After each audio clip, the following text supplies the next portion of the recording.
నిజామాబాద్ జిల్లా రేంజల్ మండలం కందకుర్తి గ్రామంలో ఉన్న త్రివేణి సంగమం శ్రీరాముని ఆలయం సమస్యలకు నిలయంగా మారిందని, ఈ సమస్యలు పరిష్కరించడంలో పాలకులు, అధికారులు, ప్రభుత్వాలు మారినా సమస్య ఎక్కడ వేసిన గొంగడి అక్కడే ఉందని పలువురు చర్చలు చేసుకుంటున్నారు.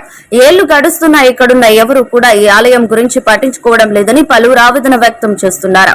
ఈ ప్రభుత్వం ఈ ఆలయం గురించి పట్టించుకుంటే భవిష్యత్తులో ఇంకా ఎంతో పెద్ద పుణ్యక్షేత్రంగా మారుతుందని, ఎంతో మంది భక్తులు వచ్చే అవకాశాలు ఉన్నాయని పలువురు చర్చలు చేసుకుంటున్నారు.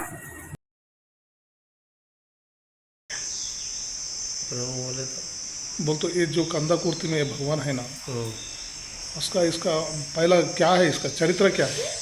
इसका कंदाकुर्ती त्रिवेणी संगम का चरित्र क्या है? यहाँ श्री राम जी वनवास के समय में इस त्रिवेणी संगम में आकर के एक दिन का विश्राम लेकर के और दंडक अरण्य कांड को आगे बढ़ते हुए लंकापुरी को गए हैं। इसलिए ये कंदाकुर्ती त्रिवेणी संगम बहुत महत्व है और इसका इतना महत्व है कि आए हुए आगे समय में बहुत बड़ा तीर्थ याटन बनेगा। जय सीताराम। यहाँ भक्त आने के लिए बहुत आनंद में मिलती है। ప్రస్తుతం కూడా ఇక్కడ ఉన్నది.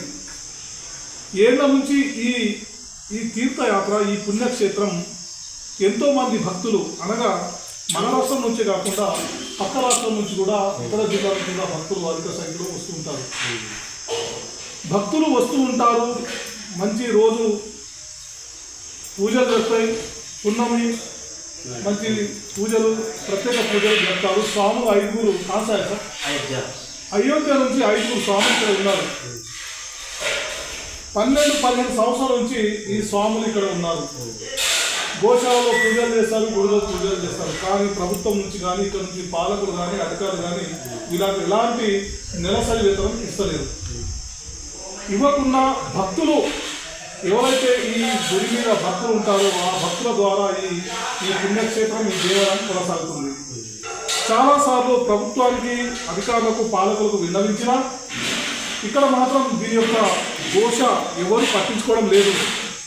ఇక్కడ మాత్రం ఈ పుణ్యక్షేత్రంలో గంగాలో, పవిత్ర గంగాలో స్నానం చేయడానికి ఎక్కడెక్కడ నుంచో భక్తులు ఇక్కడికి వస్తుంటారు. భక్తులకు సరైన సౌకర్యం లేవు. आश्रम में ही सहयोग मिलता जो भक्तों को आने का। आश्रम में दौड़ती ज़्यादा है तो भी आश्रम में जो भी जितना सहयोग मिलता है तो नहीं, वो ऐसा कुछ नहीं है। खाली ऐसा जो स्नान करे, यहाँ आश्रम में रह सकते, बाकी सायंत्రం में सब जाते रहने का। అంటే భక్తులకు ఎలాంటి సౌకర్యం లేవు. ఉండడానికి కానీ, స్నానం కానీ, గదులు ఉన్నా కానీ నిరుపయోగం, సరి నిరుపయోగం ఉన్నాయని చెప్తా ఉన్నారు. మరి ఇక్కడ బ్రిడ్జి కూడా ఉంది. ఊరు నుంచి ఇక్కడ తీర్థయాత్రకు వచ్చే బ్రిడ్జి కూడా 8 సంవత్సరాల నుంచి ఖరాబ్ అయి ఉన్నది. ఇప్పటివరకు ఎవరు చేస్తలేదు. लैट्रिन बाथरूम भी नहीं है, మరుగుదొడ్లు లేవు, భక్తుల కోసం సరిగా లేవు.